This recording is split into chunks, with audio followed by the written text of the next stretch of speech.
Aqui eu trouxe uma radiografia de várias empresas que, se não morreram, estão agonizando ou perderam significado no mercado, tá?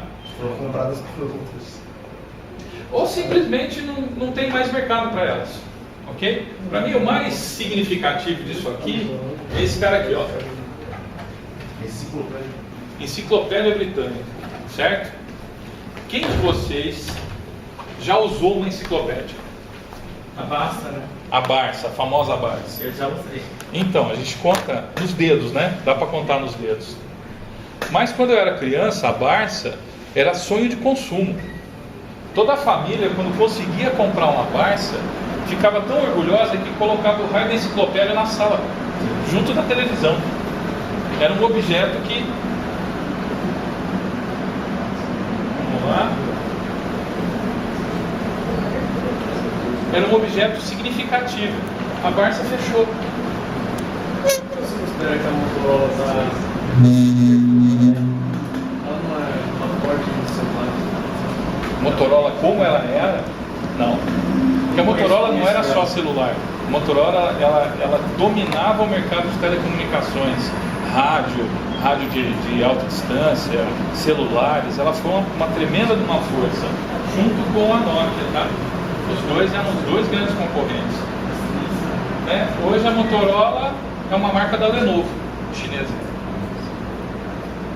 A Nokia, quem tem celular Nokia aqui? Não? BlackBerry? Hã? Não, né? Mas BlackBerry já foi sonho de consumo, tá? Já. O V3 da Motorola. E não muito tempo atrás. Alguém sabe que eu custava uma linha telefônica há 15 anos atrás, 20 anos atrás, quando custava um celular, quando tinha a CETEP, a gente comprava uma linha telefônica para vender como se fosse móvel. Na verdade, você colocava na sua declaração de imposto de renda. É? Porque quando você comprava uma... Vamos lá. Quando você comprava uma linha telefônica, na verdade você não comprava uma linha, você comprava ações da empresa de telecomunicações brasileira. Então você tinha que declarar isso na declaração de imposto de renda. E a fila para você ter uma linha telefônica variava aí, né, nos piores momentos, chegou a variar para 3 até 5 anos. Nossa. Você comprava ali. Não, teve um momento que você não tinha. Isso. Mesmo com segurança, não conseguia.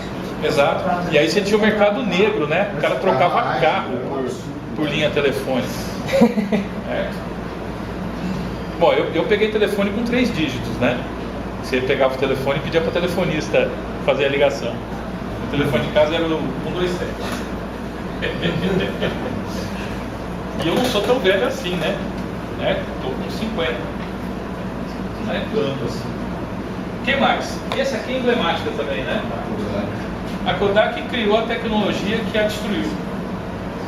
Quem criou a tecnologia de câmera digital foi a Kodak. Mas ela não soube entender o quão disruptiva era essa tecnologia. E essa tecnologia a matou. Xerox. Quem conhece a Xerox? Não a fotocópia, né? Ou a cópia que a gente faz de livro, mas a empresa Xerox. A maior parte das tecnologias que a gente usa em computação pessoal foram criadas nos laboratórios da Xerox. Eles que criaram o mouse, eles que criaram o ambiente de janelas e telas coloridas e várias outras coisas que a gente usa hoje. Mesmo é do... Que tem essa, né? Que eu sei que o mouse, por exemplo, foi roubado lá pelo Bill Gates. Fica assim, ó. Eles tinham um laboratório em Palo Alto, onde eles criaram esse monte de tecnologia, só que os caras não sabiam o que fazer com aquilo. Então a coisa ficou sobrando, entendeu? O Bill, na verdade, a turminha do Bill, eles não roubaram o mouse. Foi o Steve, não foi o Steve Jobs? Na verdade, o Bill e o Steve... Nossa, puta rola. Mas eles vamos dizer assim, clonaram. Fizeram o genérico do modelo de janelas. Então aquele modelinho de ter a janelinha, de se abrir, rodar várias aplicações simultaneamente, isso surgiu nos laboratórios da Xerox. Tá? E hoje, você fala em Xerox, né? Barnes & Noble foi a maior livraria dos Estados Unidos. Né? A Amazon acabou com ela. Nossa, Napster. Napster. Deles.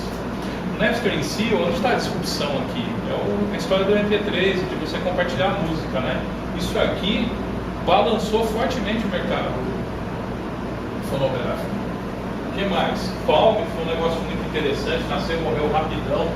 A General Motors, se vocês olharem, falam, mas por que você pôs a GM aqui? A GM, se não fosse a intervenção do governo americano, tinha ido para o espaço. Como que a Itautec foi importante? A Itautec, ela foi importante porque ela era a principal empresa nacional de fornecimento de equipamentos de informática, principalmente na época da reserva de mercado. Todo o parque tecnológico do Itaú, com exceção dos mainframes, era tudo Itautec. A Itautec, acho que há uns 4, 5 anos atrás, foi vendida para uma empresa japonesa chamada OKI. E a OKI não conseguiu se adaptar ao mercado brasileiro, porque de fato, né, operar no mercado brasileiro não é para amador, certo? E eles encerraram a operação e a Itautec morreu. Mas a Itautec era o braço tecnológico do Itaú, tal qual a Scopus era o braço tecnológico do Bradesco. As duas. Legal? A Cisper, ela foi derrubada há muito tempo. Na verdade, o modelo de negócio dela, né? Ok? Outro legal, ó, esse aqui, Blockbuster, foi a maior locadora do mundo, certo? Conheceram a Blockbuster? Morreu pelo Netflix. Morreu por causa do Netflix, certo? Enfim. O que a gente nota nisso, tá? Posso te fazer uma pergunta antes de você continuar? Por favor. O que acontece, por exemplo, a Blockbuster conseguiu, onde que foi o gato, que a Blockbuster consegue pensar na evolução dela em termos de Netflix? Eles não acreditaram no Netflix, se eu não me engano, no caso da Blockbuster, inclusive, o pessoal da Netflix procurou, porque a Netflix era uma locadora, né? Eles procuraram a Blockbuster, mas eles não acreditaram que o modelo de entrega digital de vídeo fosse vingar rapidamente. Até que o começo da Netflix, pelo que eu vi, no sentido da Blockbuster. Isso. Eles realmente procuraram depois a Blockbuster e ofereceram, tipo, nós temos essa ideia, que é uma empresa pequena, nós temos essa ideia, Só que eles falaram que não ia vingar, sabe? Eu vi da Netflix, eles criaram esse modelo parecido com o streaming, mas físico, né? Isso, exatamente. Exato. Mas eles ainda estavam vinculados no mundo físico. Onde é que você nota a grande disrupção, né? É quando você sai do mundo físico e vai para o mundo digital. O que tornou a Netflix viável? Foi se tornar digital. Vocês conhecem a rede Accor de hotéis? Certo? O Mercury, o Ibis, o que mais? Tinha o Fórmula 1, né, que agora chama Ibis Budget. Que outro hotel? Tem um outro hotel da rede, mas assim, a rede Accor era uma das maiores redes de hotelaria do mundo. Há 5 ou 6 anos atrás, na reunião de diretoria deles, onde eles estavam montando o plano estratégico, ninguém citou a palavra Airbnb. O Airbnb hoje é a maior empresa de hotelaria do mundo. Só que paradoxalmente eles não têm nenhum quarto. Então isso tem a ver com a disrupção do modelo digital. E aí é o que aconteceu com a Netflix. A hora que os caras saíram do mundo físico e foram para o mundo digital, eles entraram num outro patamar de aceleração. E tinha uma tecnologia razoavelmente disruptiva no modelo de entrega, porque streaming de vídeo já tem há muito tempo. Né? Só ver o YouTube. Quanto tempo tem o YouTube? Não é? Uma coisa que é assim, né? Muito da tecnologia que está aqui hoje já foi sonhada em algum momento. Sim. Né? É o clássico do efeito Jetsons, né? Você sonhava de um Jetson com micro-ondas e hoje você tem micro-ondas evoluindo para outras coisas. É um problema de pensar no modelo de negócio, na evolução, de conseguir absorver a ideia que tem. E aí entra a questão de uma das coisas do machine learning, de você poder captar informações que vão te levar a poder jogar mais para frente. Pensar em novos modelos de negócio, exatamente. Mas é importante a gente ter em mente a questão da disrupção do modelo digital, tá? Do que a gente está chamando de transformação digital. A economia está mudando fortemente nesse sentido. E coisas que a gente não imaginava que existiriam há 10 anos atrás, elas estão fazendo parte do nosso dia a dia, e outras que a gente nem imagina hoje vão fazer parte do nosso dia a dia daqui a 5, talvez daqui a 3. Porque o modelo é muito acelerado. E aí é que está a questão básica. Eu só achei Star Trek. Não, Star Trek. Star Trek. O cara prediz tudo. Aquele aparelhinho que eles usam lá entre o comunicador deles é um celular, e antigo, hein? Que é com flip. Eles não tinham nem touchscreen. Bom, olha que interessante esse dado aqui. Ó. Isso aqui são as maiores empresas segundo a lista do Forbes, tá? 1, 2, 3, 4, 5, 6. As 6 maiores empresas em 2006. Dessas 6, apenas a Microsoft era uma empresa de base tecnológica, certo? A ExxonMobil é petróleo, né? Petróleo e gás. General Electric, como o nome já diz, é General, né? Tem de tudo e um pouco. A Citigroup é financeira, PT eu não lembro o que é. Royal Dutch Shell é petróleo, ok? Petróleo também? É, a British Petroleum, né? Em 2016, Apple era a maior empresa do planeta, seguida pela Alphabet, que é o nome da corporação do Google, né? Então a empresa a holding da Google é a Alphabet, Microsoft, Amazon, Facebook, que agora deve estar valendo uns 310, né? Queria fazer alguma coisa depois da última chacoalhada.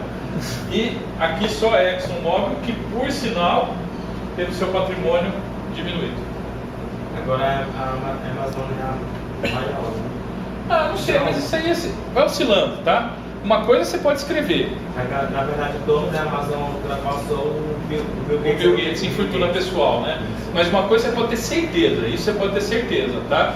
Essa lista aqui não vai ser igual daqui a 10 anos. Provavelmente você não vai ter nenhuma delas aqui. A minha vai estar crescendo. Não, mas tá certo. Falou bonito. É, sonhar grande, sonhar pequeno dá o mesmo trabalho, né? É. Porque isso é outra coisa que a gente notou também. Com o tempo, o ciclo de ascensão e queda das empresas, ele está se reduzindo. Você não acha que, por exemplo, a Facebook, sempre que uma nova ameaça aparece e ela o compra, talvez esses líderes aí não estejam com uma visão um pouco melhor do futuro sobre o que aparece, o que é que eu compro, o que é que eu... É fácil de ver. Porque eles investem muito em Sim, né? sim. Então, E tem capital para comprar alguém, né? Agora vamos lá, vamos pensar. A Amazon. Você acha que a Amazon é uma empresa de tecnologia? Né? Cara, o presidente da Amazon estava na última entrega do Oscar. Concorreram em 8 categorias. A Amazon é um varejista, né? Que a gente está vendo assim, os modelos de negócio eles estão ficando todos embolados. Mas, se você olhar, por exemplo, a Apple sem o Steve Jobs, eu não sei quanto tempo ela vai durar, tá? Porque ela já vem agora cometendo alguns erros, né? Que estão abalando a confiança do consumidor na Apple. Porque eles têm um público muito fiel. E realmente o produto deles é bom, né? A Microsoft, ela perdeu o trem da história com IA. Até agora eles não conseguiram se recuperar. Porque a Microsoft, assim... Quando teve o boom da internet, os caras conseguiram virar o jogo a favor deles, tá? Quem acompanhou esse início lá atrás, imagino que vocês não viram isso, mas o browser, para a gente usar o navegador, você tinha que comprar, ele era pago. E você comprava a licença com uma empresa chamada Netscape. Okay? O que a Microsoft fez nessa época? Ela lançou o Internet Explorer e colocou ele gratuito no ambiente Windows. Isso detonou com a Netscape. E aí eles foram lançando outras tecnologias que foram minando os concorrentes que estavam ali, né, nesse mundo da internet. Então eles conseguiram essa estratégia. Para o mundo da IA, a Microsoft não tem nada que você olhe e fala, nossa, que legal.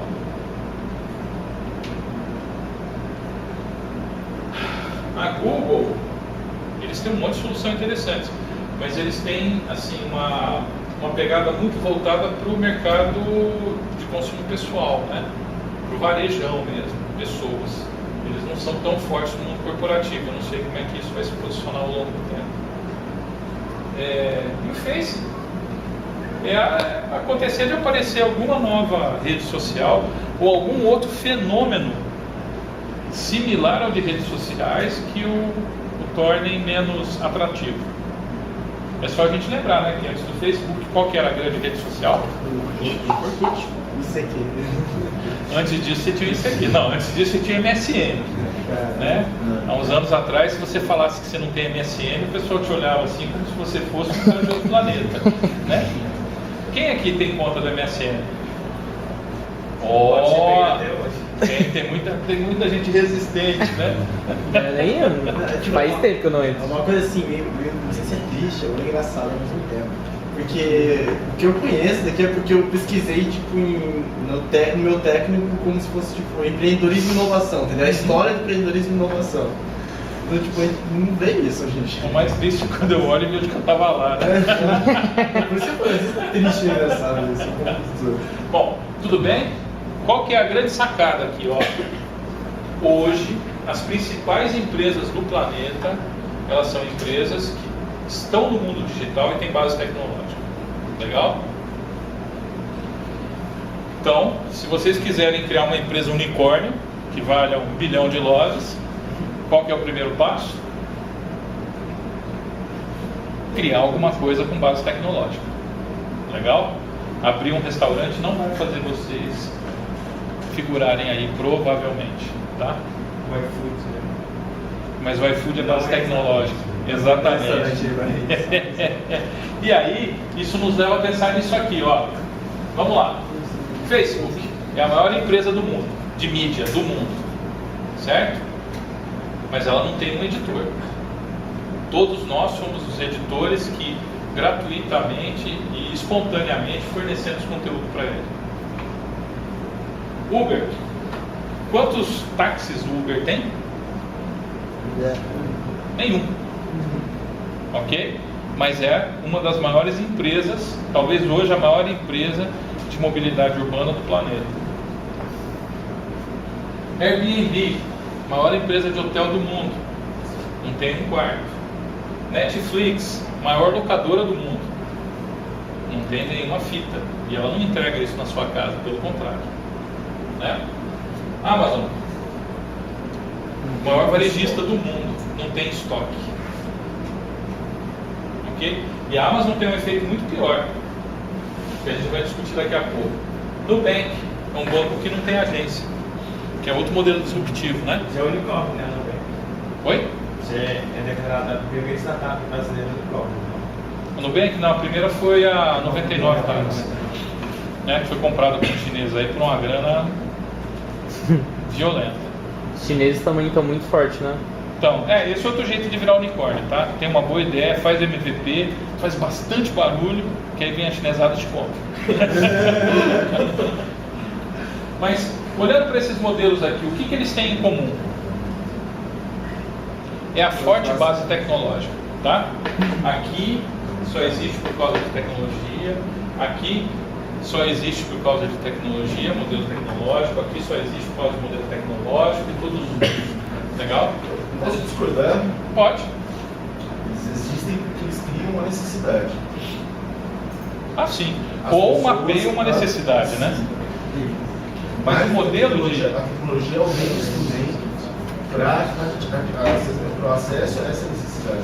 Seja de mostrar, de ficar, de andar, de ler, de consumir. Então, mas o modelo de distribuição com base tecnológica, você consegue ter uma abrangência muito maior. Sim, não. Né? Ok? Essas empresas elas só são viáveis por causa da base tecnológica. É isso que eu quero dizer. Você deve ser escalado. Tá. A Tá? base tecnológica também baixa o custo, né? Sim, você diminui o custo. Aí as pessoas interessam por conta do baixo custo, porque se comparar uma corrida de Uber com... Então, mas a questão do baixo custo aí, eu acho que assim, é um atrativo para você fisgar o consumidor. Ok? Tipo, só um comentário, eu acho que também porque é a facilidade. Porque, por exemplo, eu mesmo faço tudo com o celular, praticamente. Tipo, eu estudo no celular, eu baixo o aplicativo pra poder estudar, eu baixo o aplicativo Uber, entendeu? Em vez de eu ficar esperando num ponto gritando assim, entendeu? Eu preciso chamar o cara em qualquer ponto que eu estiver. Peraí, como é que era pra gente chamar um táxi quando não tinha celular? Então, a facilidade que eu tenho, O tipo, a celular tinha que praticidade. ficar rodando, e aí você ficava na rua, olhando, a hora que vinha o táxi, você... Ou se ligava na central do táxi. Não tinha celular.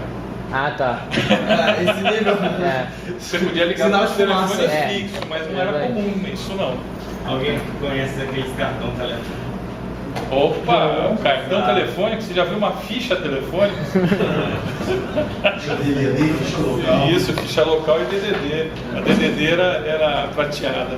Na verdade, aí tem um elemento que é assim, todas essas, além da base tecnológica, todas essas empresas têm uma questão de que elas não te obrigam a se vincular necessariamente a um determinado grupo. A Netflix, você não tem que ser consumidor da Warner, da Sony, da Pictures e da Sim. Facebook, você não tem que ser consumidor do jornal tal, da revista tal, não. É da informação das pessoas, direto de um para o outro. O Airbnb é a mesma coisa, você pode até pagar no hotel no quarto, o mesmo valor que você paga no hotel 5 estrelas. Mas eu decidi, e aquilo lá está personalizado de acordo com aquilo que eu desejei e que eu fui buscar. Então, e aí a gente vê aquela vertente da personalização, ok? No caso da Amazon, você falou que ela não tem estoque, não tem nada, mas Ela tem um pouco de estoque, mas assim, perto do que é de verdade, cara. Porque ela tem até supermercado também, não tem? Agora eles estão entrando no mundo físico, e aí é um efeito interessante da Amazon, que vale a pena a gente pensar. Vocês já viram a Amazon Echo ou a Echo Dot? A Echo Dot, ela é do tamanho de um disco, sabe aquelas bolachas de cerveja? Só que assim, né, altinha. Ela por dentro é um poema tecnológico. O que tem lá dentro é fantástico. Ali tem um assistente pessoal que você conversa com ela, né? Ok? Por enquanto só tem inglês e alemão, mas inglês britânico, inglês americano e alemão. Mas com aquele aparelhinho na sua casa, você pode controlar a casa se você tiver os equipamentos corretos. Então você pode ligar ar-condicionado, ligar TV, diminuir a luz, não sei o que. Mas você pode agendar seus compromissos, você pode saber a previsão do tempo, ver como é que está o trânsito, né? E, por exemplo, chamar o Uber ou fazer uma compra na Amazon. Então, vamos supor que acabou a pilha. Você está em casa, acabou a pilha. Você vira e fala, Alexa, ela, né, responde. Aí você fala, please, buy me batteries. Pronto. Aí ela já vai entrar na sua conta da Amazon, porque ela é da Amazon, já vai fazer o pedido das pilhas, e daí algumas horas vem um entregador e entrega a pilha na porta da sua casa. Qual que é o problema implícito disso? Quando você pede para ela, né, buy me batteries, você não falou buy me Rayovac batteries. Você não pediu a bateria, né, a pilha da Rayovac, você não pediu a pilha da Evered, a pilha da, sei lá mais qual que é o... Ok? Quando você pedir fralda, você não está pedindo Pampers. A Amazon vai te entregar o produto que ela resolver te entregar, se você não pedir a marca. E se o produto for bom, nunca mais você vai ficar pedindo a marca.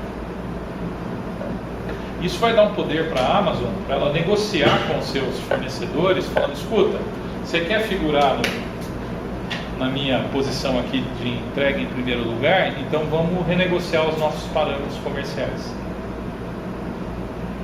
Legal? Bom, viu Hair? Viu aquele filme Hair? Hair? Hair. Ah, vi. Exatamente. Tem uma das palestras minhas, eu tenho o trailer dele aqui. É a desresponsabilização do indivíduo. Não É? tem mais responsabilidade por nada, ele faz mais escolhas, alguém escolhe por mim e arca com as consequências da frustração ou não, e eu tive Isso aí de assistência pessoal, acho que foi o Alex há um tempo atrás, ele tinha um bug de programação que ela ria sozinha no meio da noite. Tá. Você estava dormindo, do nada, a Alex ria na casa. Tava assustando, tipo, muita gente. Você é louco, velho. Você tá dormindo, do nada, Alex... Cara, mas a gente tem 2 Echo Dots lá na firma, né? É muito legal mesmo. A capacidade dela de interpretação de voz, É uma coisa fantástica. Ela tem, no empacotamento dela ali, ela tem 7 microfones, só na tampinha dela. E ela consegue captar todo o som do ambiente e filtrar ruído de uma forma que você não acredita. Mas é fantástico. Agora, quanto custa uma bagaça dessa? Vamos lá. Sugestões, lembra? A gente está no mercado americano, dólar, não sei o quê. Quantos dólares vocês acham que custa um treco desse? 35. Não. 35 dólares. Isso vendeu que nem água. Tem uma versão mais nova agora que custa perto de 100 dólares, só que ela tem uma tela de LCD, que além da Alexa falar com você, ela também mostra as imagens relacionadas àquilo que você está conversando. Legal? Bom, falando ainda desse mundo digital, né? Ó, o primeiro disco rígido, HD, que teve no mundo não, né? Que veio aqui para o Brasil em 1950, foi o IBM 305, tá? Ele armazenava 5 MB de memória, tinha 5 MB de capacidade de armazenamento, pesava 1 tonelada. Só que você não comprava ele, você alugava, e pagava 27 mil dólares por mês para ter um disco de 5 MB. Aí, quando eu montei essa palestra aqui, eu falei, tá, e se eu for gastar por volta de 27 mil dólares lá no Google, quanto eu consigo comprar de armazenamento? Né? Quanto eu consigo alugar de armazenamento? Essa bagatela de megas. É aqui, mega, giga, tera, peta. 2.6 petabytes. Ok? Dá para ver o quanto mudou? Né? Com 2.6 petabytes, a gente consegue, com certeza, armazenar tudo que o ser humano já escreveu, né, publicou em livros até hoje. Não tudo que escreveu, porque tem muita porcaria na internet. Mas se a gente digitalizar todos os livros que já existiram no planeta, cabe em 2.6 petabytes. Eles usam isso tipo numa Petrobras, por exemplo. A memória que eles usam nesse nível. Petrobras? Depende muito. Cara, assim... Eles têm uma pesquisa que eu li. O comum hoje, assim, a gente está transitando aqui com mais... É mais comum você estar transitando aqui na faixa dos terabytes, tá? Ok? Mas assim, rapidamente a gente vai chegar nisso e ultrapassar, tá? Depois de petabyte é exabyte, se eu não me engano. Eu lembro quem que é a pesquisadora que ele falou. Em 2005, você comprava um cartão de memória de 128 MB e custava caríssimo. Em 2014, você comprava um de 128 GB. Esse de 128 agora você compra lá no CPC, né? Ok? Não. E olha que interessante isso aqui. Vamos olhar essa parte de cima aqui primeiro, tá? Para o ser humano, assim, o que tornou viável a sociedade humana? Foi a gente parar de ser coletor e começar a plantar, certo? Então a gente teve a primeira revolução, que foi a revolução agrícola. Foi quando a gente se fixou na terra, né? De lá até a revolução industrial, nós gastamos como civilização por volta de 8 mil anos para conseguir chegar nesse ponto, ok? A revolução industrial, ela foi fortemente afetada pela existência da energia elétrica, cujo símbolo é a lâmpada elétrica. A gente demorou 120 anos para chegar nesse ponto. Dali até chegar na Lua, nós gastamos 90 anos. Da Lua até ter o planeta inteiro conectado pela internet, 20 anos. Sequenciar o genoma humano, nós demoramos 9 anos. Vocês conseguem enxergar a curva exponencial acontecendo nessa mudança do conhecimento? E quando a gente vem para o mundo digital, então, aí isso é muito claro. Em 1900 a gente não tinha computador. Todas as máquinas que existiam eram analógicas.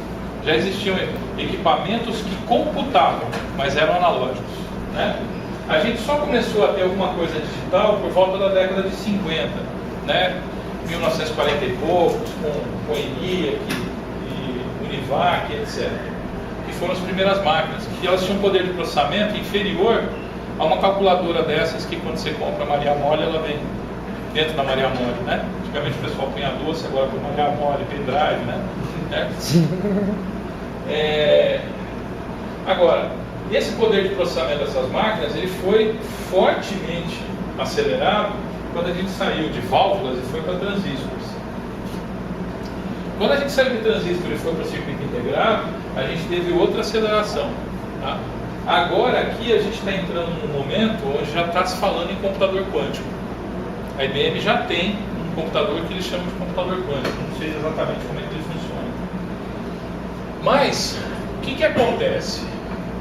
Por volta aqui de 2015, ou seja, uns 2 anos atrás, a gente já conseguia comprar o poder de processamento equivalente ao cérebro de um rato, com algo aí perto de $1.000. A expectativa é que entre 2023 e 2025 a gente consiga comprar por $1.000 poder de processamento equivalente ao cérebro humano.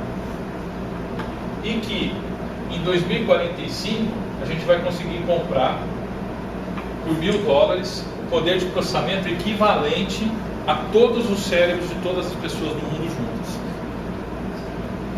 Ok? O que isso significa? Quando a gente chegar naquele ponto, 2045 está muito longe, né? Quando eu comecei na área, em 82, eu falava que no ano 2000 eu ia parar, não queria mais trabalhar com computação. Enfim, em 2045, imaginem se as coisas forem bem feitas, né, e bem utilizadas, o que nós não vamos poder fazer com esse poder de processamento na mão. Vamos fazer um comentário sobre o que você falou. Tipo, é um negócio muito fumado, pelo que eu estava vendo, assim, andando aqui direito, mas nós temos 2 estados no computador normal, né? Que é o 0 ou 1. Isso. O quântico consegue 0 ou 1, 0 e 1, tipo, ao mesmo tempo, simultaneamente. Então a capacidade dele, tipo, ele consegue elevar a 2 a capacidade dele. Tipo, sempre que ele aumenta, coloca uma memória RAM a mais, coloca mais um circuito a mais ali. E tipo, quadruplica a memória praticamente. Então, tipo, a velocidade de processamento deles é insana. Tem um canal chamado Nerdologia que explica sobre esse computador quântico. E ele fala que, por exemplo, se nós colocássemos 3, 4 pences de memória, tem o nome da memória específica deles, o processamento que eles usaram seria tipo o mesmo processamento que a NASA usou para fazer os cálculos do foguete. Tipo, um processo deles seria o mesmo que todos os processos que a gente sabe. Mas essa capacidade de processamento, ela tem crescido assim, absurdamente, independente do computador quântico, né? Então, não só em espaço de armazenamento, com capacidade de transmissão de dados, transmissão e armazenamento de dados, e o processamento em si, né? Se você pegar uma placa, por exemplo, que a gente usa para Deep Learning, para fazer processamento de redes neurais, a gente usa a placa NVIDIA, né? Placa de vídeo. Tá? Tem plaquinha daquelas lá que ela tem 8.000 processadores numa placa. Ok? Só segundo um amigo físico que eu viajo como professor de física, a questão da quântica é assim, é que o 0 e 1 é bidimensional, pensa em bidimensional. A gente tem, são 7 dimensões para física, são 7 dimensões, né? 7, como se fosse 7 centímetros.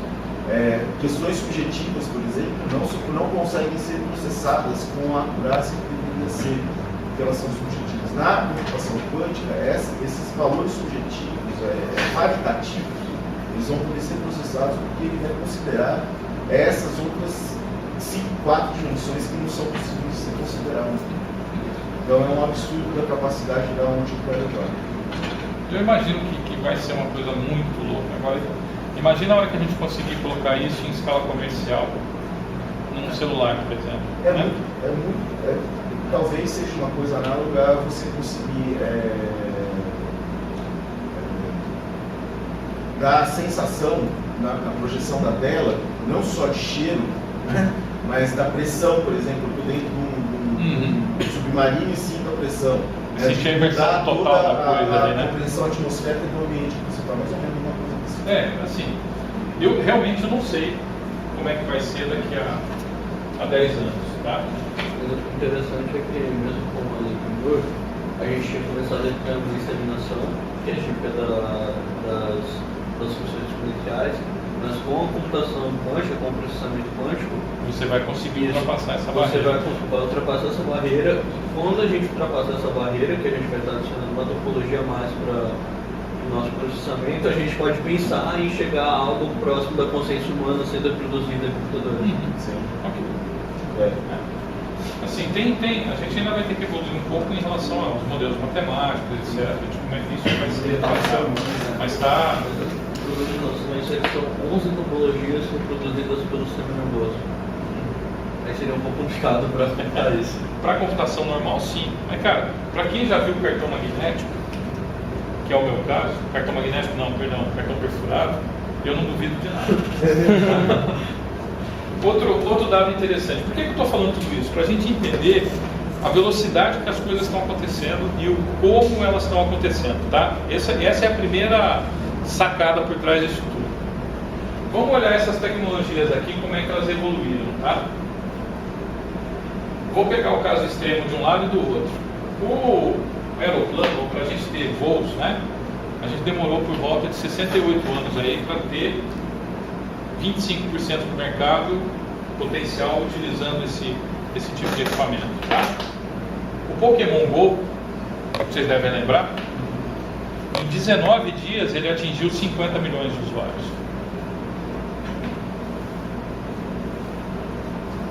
E, mais interessante, quem aqui ainda brinca com Pokémon GO? Saem para caçar Pokémon? Não? Mas vocês já saíram? Eu nunca fui, mas lá em São Paulo, em fevereiro, eu fiquei impressionado como lá nos parques que eu fui, tinha muita gente jogando Pokémon GO. Aí também tem um problema que a Nintendo meio que fez uma bosta com esse negócio aí, porque a ideia era muito boa dessa imersão. Então, mas...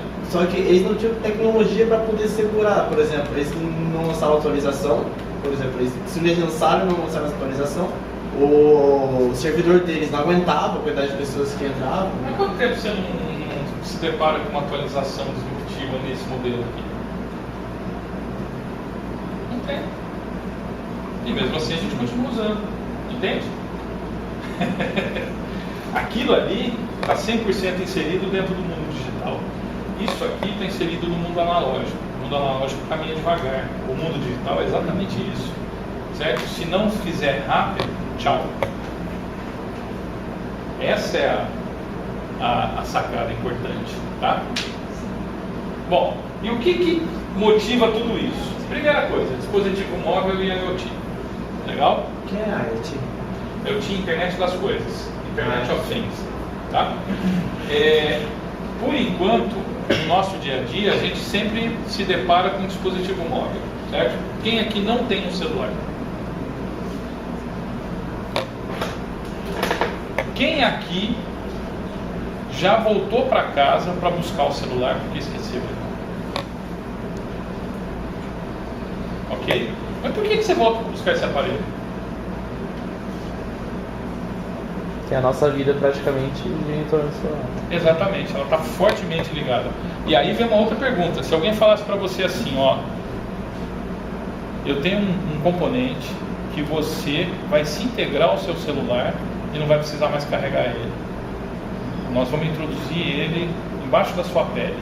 Você toparia? Acho que sim. Provavelmente uma grande parte das pessoas topariam. Porque você já anda com esse negócio o tempo todo grudado em você. Ok? E aí a gente vai falar de um outro negócio chamado transhumanismo, que não é o foco desse bate-papo. Mas dispositivo móvel. A partir do momento que as pessoas passaram a ter poder de computação junto delas o tempo todo, isso mudou tudo.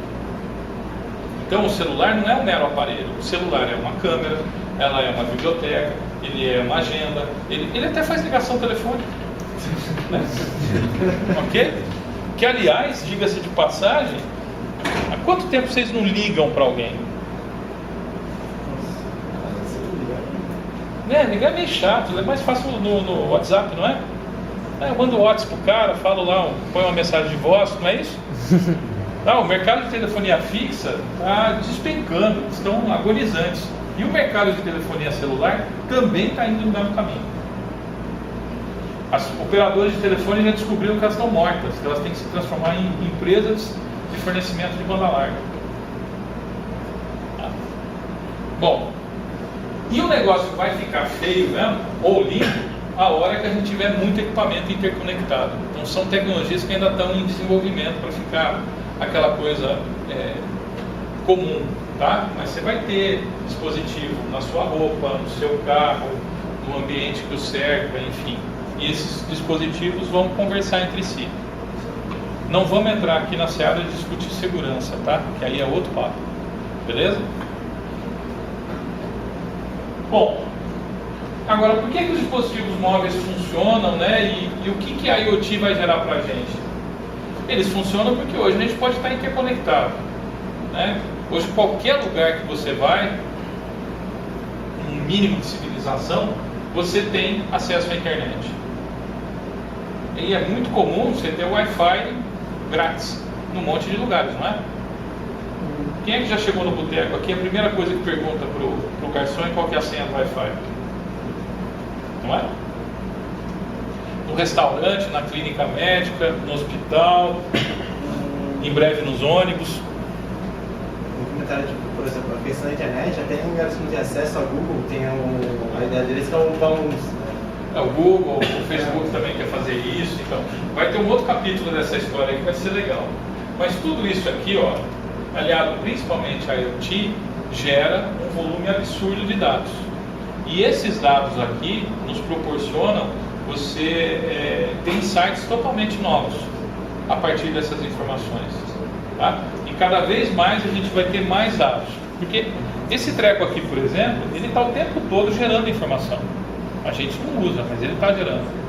Ele está o tempo todo, no mínimo, falando com você está.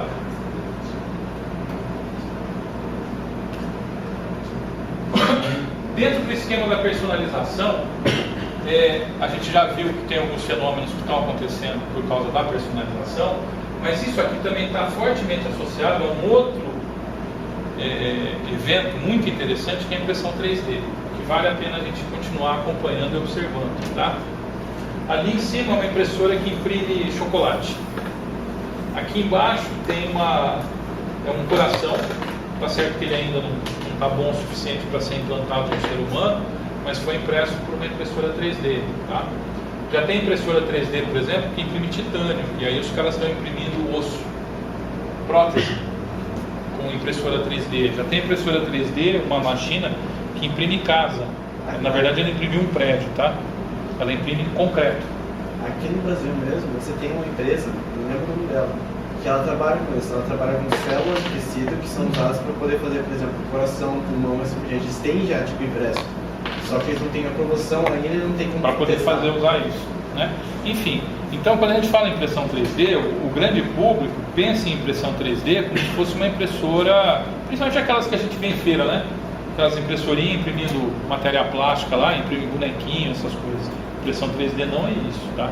Impressão 3D é um negócio super disruptivo. Imagine o efeito Jetson o dia que eu puder imprimir comida. Imprimir uma pizza. Ou, outra coisa, pensem no seguinte: a hora que eu conseguir imprimir roupa, legal? Eu vou poder imprimir uma roupa que vai ser exatamente do seu tamanho, do jeito que vai cair bem em você. O que vai acontecer com o mercado de confecção? Para que a gente vai precisar de uma CIA, uma Renner, uma Riachuelo? Para desenvolver o software. Eles não vão desenvolver software. Não são eles que desenvolvem o software. As lojas, de alguma maneira, não vão ter utilidade, porque onde que vai estar essa pessoa? Mas pode ser uma portinha, Essas ou lojas, pode ser pela internet. Mas eu vou ter que ter um lugar onde os fios, a matéria-prima que vai estar lá na impressora vai ser colocada. A questão é, só colocar uma pergunta, assim, quando você fala cair bem em você não é o caimento físico da roupa, é a percepção emocional que eu tenho da roupa em mim, porque eu construo uma imagem em cima de mim, em cima da roupa. Isso. Esse é o algoritmo que vai responder essa questão. E você vai poder experimentar a roupa antes dela ser impressa. Sim. Nós não que o que a menina faz hoje, ela já pesquisa produção, né? Design, talvez o foco dela está sendo totalmente nisso. Não, mais ou menos, no fundo é o seguinte, vamos pegar a Nike. Não produzir. Você acha que a Nike é uma empresa de tênis? Ela não tem nenhuma das minhas. Ela é uma empresa de design, exatamente. Entendeu? Então, na verdade, o sistema de rede da Nike é o designer que você isso. Não tem nada mesmo. Assim. Exatamente. Ela organiza. Ela tem uma marca. O negócio dela é brand. Cara, o escravo do ano de 2045 ele vai ter uma impressora 3D. Porque vai ter uma mente criativa que a ideia vai valer muito, né, que vai desenhar isso. E vai ter que nem no Star Wars, né, no episódio 1, que o cara tem uma oficina, ele constrói um robô, e ele é um escravo. Então, assim, o próprio modelo da economia, quando a gente para pensar nisso tudo, ele pode ser fortemente afetado, né? Quer dizer, provavelmente em 2045 a gente vai estar vivendo um momento pós-capitalista. Talvez o modelo capitalista nem exista mais naquela época. Porque tem outras questões, daqui a pouco que a gente vai discutir também, tá? Ok? Gente, eu já gastei 1 hora, eu estou na metade ainda. Tudo bem para vocês? Não, pode ir Vocês também. estão de boa? Beleza. Isso aqui, ó, vai mudar muita coisa também, tá? Blockchain. Fiquem de olho nessa tecnologia. Já ouviram falar em blockchain? Moeda digital? Não, blockchain não é moeda digital. Não, é porque tipo um sistema. Blockchain é um sistema de autenticação e confiança. Por que a moeda digital usa a blockchain? Porque a transação que você coloca dentro de uma cadeia blockchain, ela é indelével e não pode ser modificada. Entendeu? Então isso garante da credibilidade para o processo. Mas blockchain, na verdade, é um grande cartório digital. Geralmente, sempre que você escuta alguma coisa relacionada com uma moeda digital, você já tem essa Você palavra. liga em blockchain, exatamente. Você clica. Tá? Isso. Blockchain é tipo o sistema e o. A moeda É o digital aplicativo. é o aplicativo que usa aquilo, tá? Legal? Mas imagine, por exemplo, blockchain para contratos, para aqui, né, a gente está do lado da Faculdade de Medicina, para você guardar prontuário médico, exames, ok? Blockchain te dá a garantia que aquela informação que foi gravada ali, ela vai ser mantida daquele jeito. O código genético que não é genético, que não é biológico. Quase isso. O DNA que não é biológico. E que não sofre mutação. Porque a cadeia blockchain, essa informação, ela está replicada e espalhada numa grande rede, certo? Então, se você derrubar um servidor, adulterar em um dos servidores, a rede se auto-recupera e a informação volta a ter o seu formato original. Legal? Assim, a grosso modo, né?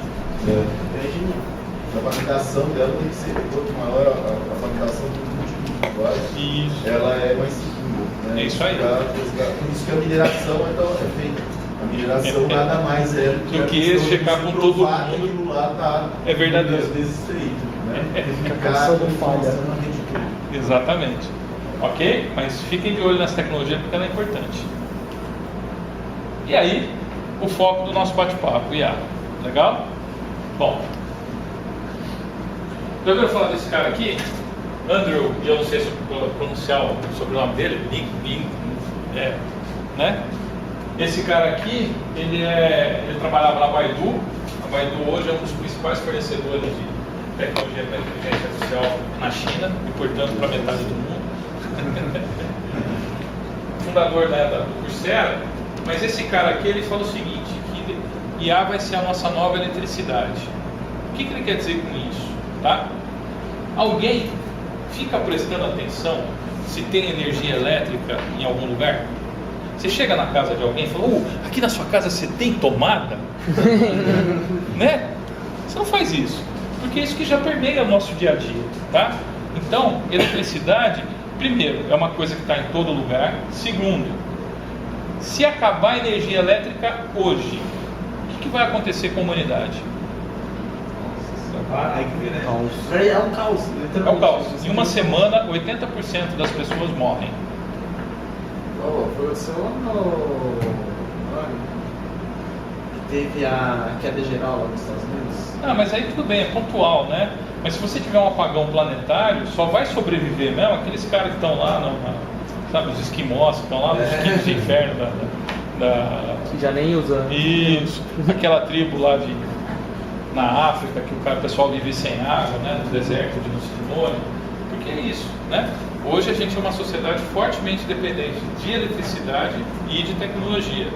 E daqui a algum tempo vai estar no nosso dia a dia da mesma forma. Você nem vai notar mais que tem IA na coisa. Alguém aqui já usou corretor ortográfico do celular? Vocês já notaram que ele aprende o jeito que você escreve? Sim. Tem IA ali. É um negócio pequenininho, mas tem IA. Legal? Às vezes ele corrige o que não deve, né? Mas enfim. Identifica também palavras que geralmente usa de falho. Exatamente. Bom, olha que outro dado interessante, tá? O que tem acontecido? O mercado, há uns anos atrás, estava falando muito em Big Data. Só que Big Data, ela não está mais sendo o foco do que tem se discutido, né? Na verdade, a gente tem discutido muito mais sobre inteligência artificial. E a cada ano que passa, isso tem aumentado fortemente. Legal? Então, assim, se tem uma tecnologia que hoje o mercado está dando uma atenção muito grande, é IA. E que provavelmente vai continuar dando atenção por algum tempo. Porque essas são tecnologias que ainda estão muito, muito, muito embrionárias. Principalmente quando a gente entra no mundo de Deep Learning. Todo dia sai um paper novo.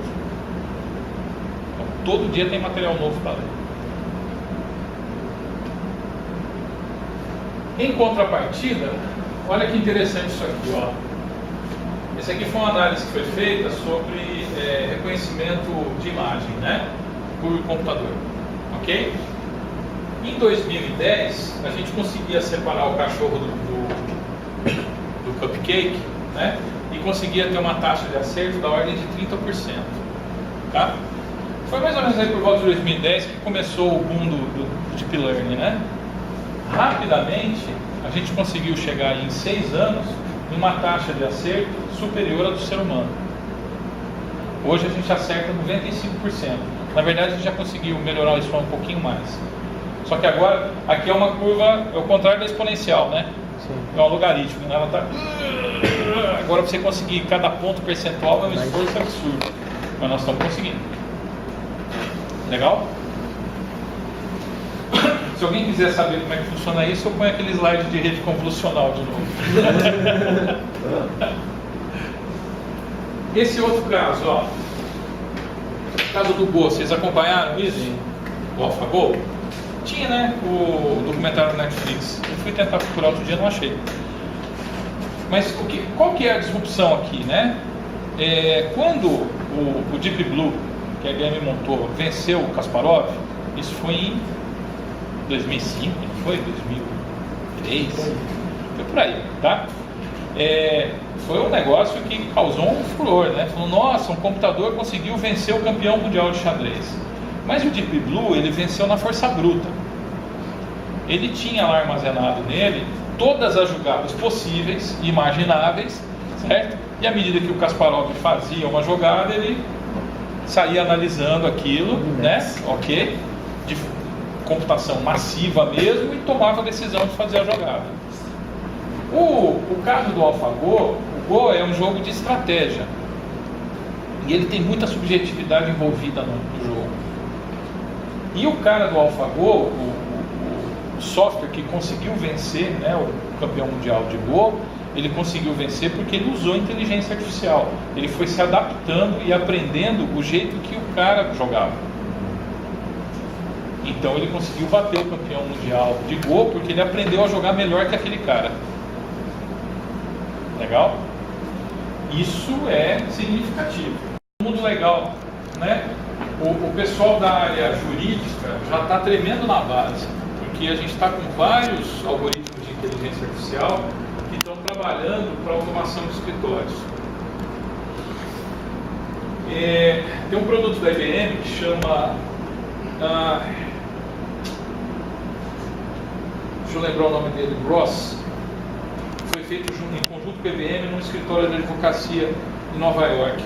O ROS, ele funciona da seguinte forma: você chega no lugar onde está instalado o computadorzinho, né, que você vai interagir, aí você senta na frente do computador, você fala com o computador, você fala: Ross, eu tenho um problema assim, assim, assado, meu cliente, o processo, e aí você descreve o caso, beleza? Ele usa processamento de linguagem natural, pega aquilo, analisa os tópicos relevantes do que você falou, vai na base de jurisprudência, de leis e de decisões judiciais americanas, e aí ele retorna para o advogado falando: olha, teve um caso semelhante a esse que aconteceu no Distrito de Colômbia em 1973, não sei o que, o juiz tal, parará, e o resultado foi esse. Legal? Com isso o advogado já pega isso e já consegue montar a peça. Só que qual que é o problema implícito? Né? Qual que é o principal trabalho de um estagiário de um escritório de advocacia? Fazer pesquisa. E é ali onde o cara começa a ganhar prática, né? Legal? Se eu tenho um software que faz isso, eu não preciso mais do estagiário. Tá? Tem um outro exemplo, eu acho que eu não tenho ele aqui. Foi feito uma espécie de um campeonato. Colocaram alguns advogados para analisar contratos de NDA, né, qual que é o nome em português disso? Non-Disclosure Agreement, de sigilo. De sigilo, né? Contrato de sigilo. E a taxa de acerto da IA que fazia análise de contratos foi da ordem de 85%. A dos advogados foi de 60%. Só que a diferença é que os advogados demoraram em média 90 minutos para analisar cada contrato. A IA analisou em 20 segundos. Então imagine, eu tenho um software que faz o mesmo serviço de um ser humano, só que uma taxa de acerto maior e uma velocidade muito maior. Legal? A Amazon não precisa nem falar, né? Ok? Hoje eles têm por volta de 30 mil robôs. Os robozinhos da Amazon é esse trequinho aqui, ó. Né? Ele vai andando pela área, ele para embaixo da prateleira que precisa levar, aí ele tem uma espécie de um elevadorzinho, aí ele levanta a prateleirinha e leva lá onde ele quer. Aqui, ó, o JP Morgan é outro caso. O JP Morgan ele também construiu uma IA para analisar contratos, tá? Com isso eles economizaram 36 mil horas que eles gastavam pagando advogado para analisar contrato. Legal? 360 mil horas, tá? Aí a pergunta é, né? Algum advogado deve ter perdido emprego, não? Esse aqui é o Watson Oncology. O Watson Oncology, ele é um software utilizado para auxílio no tratamento de câncer. Como o médico ele informa, né, as condições clínicas lá do paciente, os exames que ele fez, e o Watson Oncology te dá trilhas de tratamento, falando: olha, eu avaliei e cheguei à conclusão, aqui no caso está com uma taxa ruim, mas ele pode chegar até 90%, 95%, tá? Então eu acredito com 32% de certeza que essa trilha de tratamento aqui vai ser mais efetiva para tratar esse paciente. E aí se o médico ficar em dúvida, ele clica nesse botãozinho aqui e aí ele tem acesso a toda a documentação, a todo o material, né, papers, pesquisas, etc., que dão sustentação para essa decisão. Tá? O que a gente ganha com isso, né? Não, e por melhor que seja o médico, cara, ele não consegue se manter atualizado em relação a tudo que está saindo o tempo todo.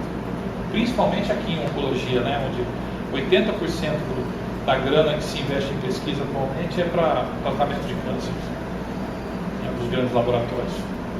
Então, mas isso de alguma maneira ele não tira questões que são muito raras, por exemplo. Não. Né? Questões que são subjetivas da palpação. Por exemplo, sim, Aí você tem o melhor tratamento, com a melhor medicação, com aquilo que é disponível e mais adequado ao paciente. O hospital em Santa Catarina usa o Watson para determinar e para controle da trilha, né, da quimioterapia, e o Einstein usa para dispensa da medicação, não deixa dar coisa. E tem um hospital no sul também, lá, o Mãe de Deus. No sul. É o Mãe de Deus que instalou. Isso. Mas não tira, por exemplo, a questão de feeling médico, que são atribuições, por exemplo, como montar a peça, né? É uma coisa lógica e tal, mas nos acordos que é do advogado para finalizar a peça. Sim, do advogado, com toda a capacidade de negociação e tal, que é a parte humana do processo, né? Mas aí a pergunta que a gente vai se fazer muito em breve é essa aqui, ó. Ok? Esse aqui, inclusive, é o Pepper, tá? É um robô da Aldebaran, ele é muito legal, mas é outro capítulo. A pergunta é o seguinte: hoje a gente discute se o médico pode usar a inteligência artificial ou não, tá? Para suporte a diagnóstico. Daqui a algum tempo a gente vai começar a discutir o seguinte: será ético o cara não usar? Ok? Eu já vi algum filme que você tem tipo um robô pessoal e que ele faz o diagnóstico de você naquele momento e ele já te dá um possível remédio, um possível alguma coisa que você pode fazer. Então isso pode passar para esse nível também, né? Pode. Ao invés de ser dispensável até. Não. Eu acho que não vai chegar assim, a gente ainda não tem maturidade para isso hoje, tá? Mas talvez daqui a 50, 100 anos, talvez. Ok? Aqui mesmo na USP, primeiro, tem várias agências de pesquisa. Mas não fala esse pessoal dos médicos, não. Fala médico. Aqui na USP mesmo, primeiro, nós temos várias agências de pesquisa nessa área, principalmente em análise de imagem médica, para poder você conseguir fazer um auxílio para o médico para conseguir achar um câncer, detectar um câncer que ele vê e assim por diante. E no Supera Park, o Kids, eu acho que praticamente todo mundo conhece, ele tem a empresa dele com os amigos dele aqui top. E o trabalho que ele mais ganhou, renome, assim, foi com o Clever Care, que é a análise de táxi brasileiro. Você conversa com ele e vai te dando de tratamento, para você de casa. Então, a questão básica é assim, ó, tem uma pesquisa, isso foi da IBM mesmo, eles chegaram à seguinte conclusão: que um médico recém-formado, ele acerta muito menos do que o software de auxílio diagnóstico, ok? O médico começa a empatar com o software de auxílio diagnóstico depois de 10 anos de experiência. E ele tem uma taxa de acerto superior ao software a partir de 20 anos de experiência. Né? Aí vem a pergunta: será que não seria muito bom que o médico recém-formado utilizasse um software de auxílio nesse aspecto? Comum. Será que eu preciso ser um bom motorista, ou se eu tiver um GPS isso já não resolve muito o meu problema, né? Sim. Ok? Eu lembro quando eu ia para São Paulo, corria na mão, era uma desgraça. Hoje eu vou na boa, não sinto medo mais. Então, tem um monte de questão ética, tem uma discussão absurda aí. Mas o fato é, essas coisas, elas vão começar a permear o nosso dia a dia, e essas questões elas vão ter que ser discutidas, né? Ok? Esse é o alerta para vocês. Legal? Então, mas tem um aprendizado que é possível, tem um aprendizado que não é possível. Sim. Esse aprendizado, desse acúmulo de conhecimento que leva ao médico, por exemplo, ser mais eficiente, né, assertivo no diagnóstico dele, é um acúmulo de conhecimento e experiência. Esse aprendizado, talvez a máquina não vai faça conseguir muito rapidamente, mas aí eu tenho uma questão assim. Aí o humano não aprende, as trilhas de aprendizagem, que não são as lógicas, se perdem, porque aí é o pulo do gato, Exato. seu peito pulo do gato, e a máquina para de aprender. Então, o que acontece, né? Qual é o estado que a gente está hoje em inteligência artificial, né? Quando a gente fala em inteligência artificial hoje, é assim, os modelos que eu tenho, eles todos se baseiam em modelos onde eu vou fazer a inferência de uma conclusão, certo? São modelos indutivos. Eu não tenho nenhum modelo dedutivo. O modelo dedutivo ainda é do ser humano. Ok? Por isso que para a gente ter IA, eu preciso normalmente, nos modelos mais sofisticados, de grandes volumes de dados. Porque à medida que eu trabalho com grandes volumes de dados, eu consigo refinar o meu modelo indutivo. Eu consigo inferir com muito mais qualidade um resultado. Essa é a questão básica, né? Agora, a sacada, o insight, isso a gente ainda não consegue com IA.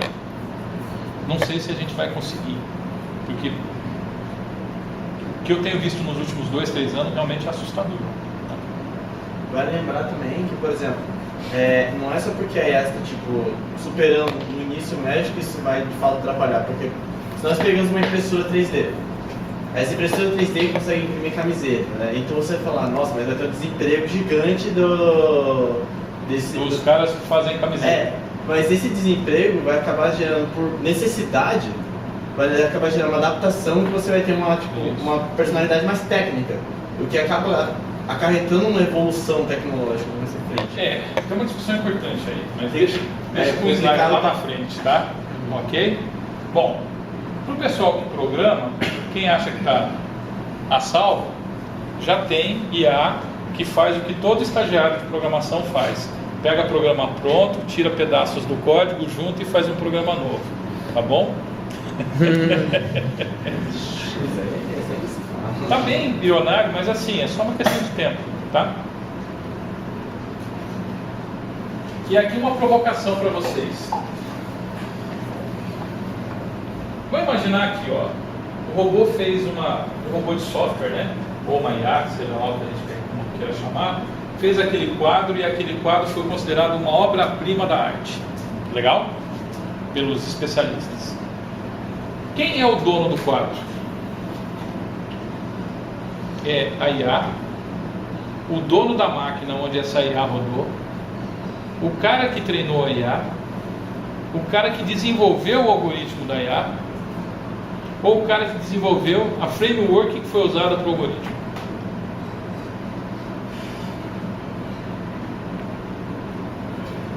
Divide para todo mundo. Assim, quem é o dono do quadro dos girassóis da noite estrelada do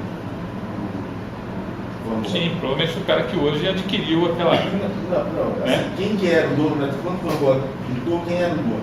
Deus, que criou o universo, né? O cara que construiu a estrada, que levou o Van Gogh até aquele lugar específico, e chega um momento, o cara que não deixou o Van Gogh imprimir, porque... Sim, mas veja, o problema é o efeito criativo aí, né, do quadro, entendeu? Exatamente. Ou, por exemplo, se um software de suporte à medicina cometer um erro e o paciente morrer, quem é o responsável? Essa discussão ainda vai acontecer, né? A gente já está com a discussão lá, o carro do Uber não atropelou e matou uma pessoa. Quem é o culpado? É o cara que entrou na frente do carro, né? Tem essa linha, né? É o software, é o carro, é a Uber, O quadro foi a mulher que saiu com uma roupa que ninguém nunca pensou, estava numa roupa, numa posição, num ângulo, num lugar de luz, num lugar que nunca foi pensado. Sim. A questão da morte, por exemplo, a negligência é da faculdade, ou do cara que não prestou atenção na aula, ou do cara que foi, ou do fato daquele indivíduo que tem uma predisposição à morte daquele jeito, genética dada pela combinação dos fatores espermatozoide do 30º antepassado dele. Mas tem condições, escreva, são imprevisíveis mesmo. Mas escreva que essa discussão ainda vai permear muito o nosso dia a dia, né? Porque ela assim, ela resvala pela filosofia, inclusive, e até pelo conceito do que é ser humano, né? Ou do que é ser inteligente. O dia que eu tiver uma inteligência, uma IA que apresenta o mesmo resultado do ser humano, até que ponto aquilo é artificial, aquilo deixa de ser natural, enfim. A gente ainda vai ter sérias discussões nesse sentido. É mais ou menos o que a gente vê na ética do próprio ser humano, dessas marcas, há muitos anos, ou décadas, ou séculos, a gente vem discutindo ética, né? Isso daí vai começar agora, então vai ser a mesma coisa. Quantos anos, quantas décadas, então vai ser uma discussão ética ainda muito, né? Exato. E aí a culpa ainda vai cair no ser humano. No caso da mulher foi ela culpada. Então, ainda vai cair no ser humano. Tem um livro que faz tipo uma brincadeira com isso, que é o Guia dos Mochileiros da Galáxia. Opa! Que tipo, a ideia deles era criar um computador que conseguisse fazer o processamento e responder essa pergunta. Por que estamos aqui? De onde viemos? Para onde vamos? E por que todos gostamos de relógios digitais? Também. Isaac Asimov também. Isaac Asimov também já fez muito isso. Aliás, as três leis da robótica. As 3 leis da robótica. Mesmo Isaac. Então, as 3 leis da robótica tem a ver com a questão do medo. Sim. É o medo. O medo daquilo que eu não consigo controlar, nem antes nem depois. Verificado. Exato. Mas o legal disso tudo. O legal disso tudo, assim, a provocação para vocês é: observem que nós estamos exatamente num ponto de inflexão de uma mudança social, tecnológica, que ela vem se desenhando aí desde de 2000 e pouquinho, né, com a internet, e agora a gente está chegando num momento assim bastante peculiar da humanidade.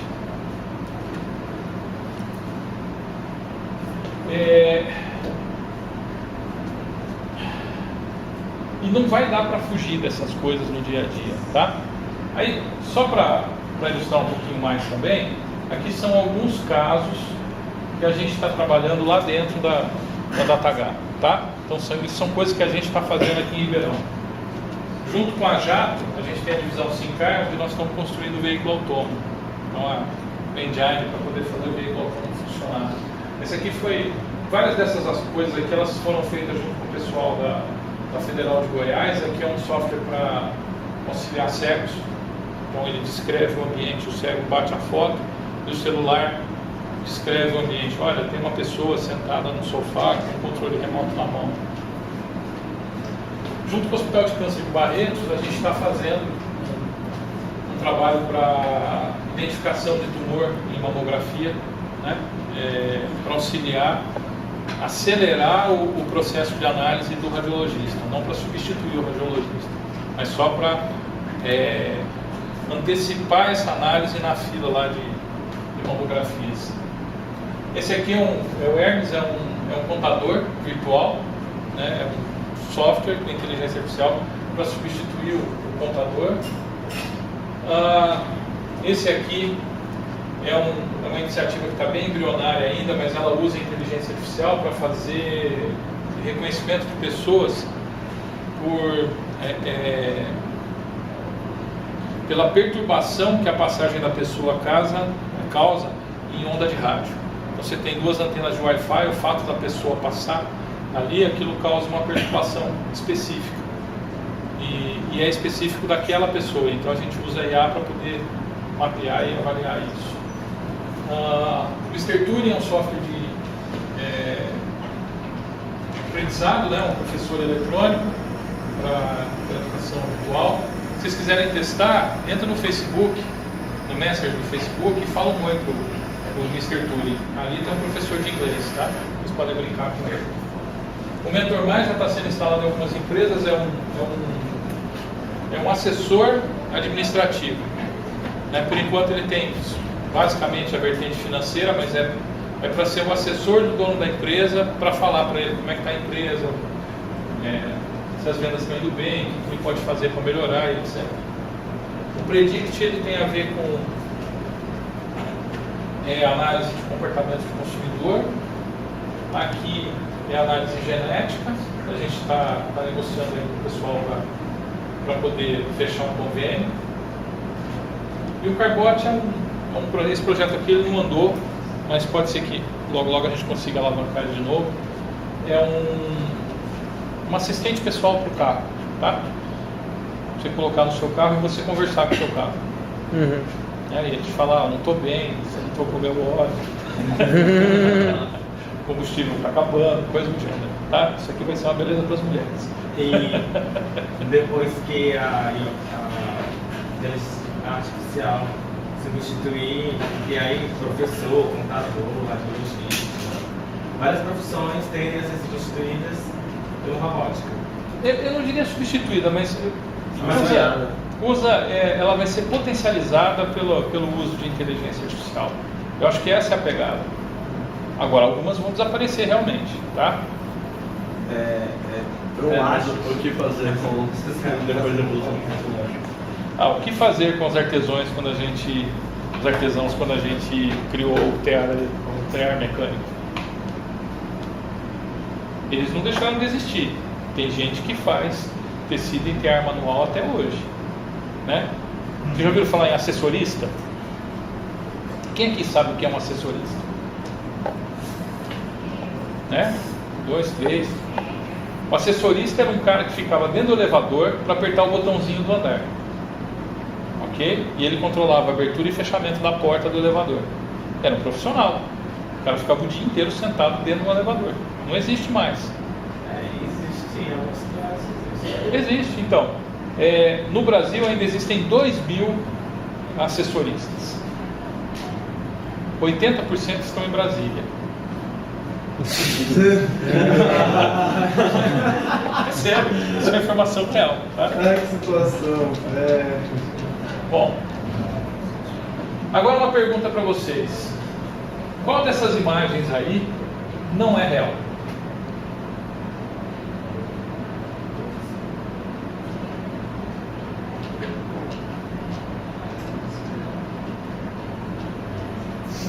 A loirinha superior no meio.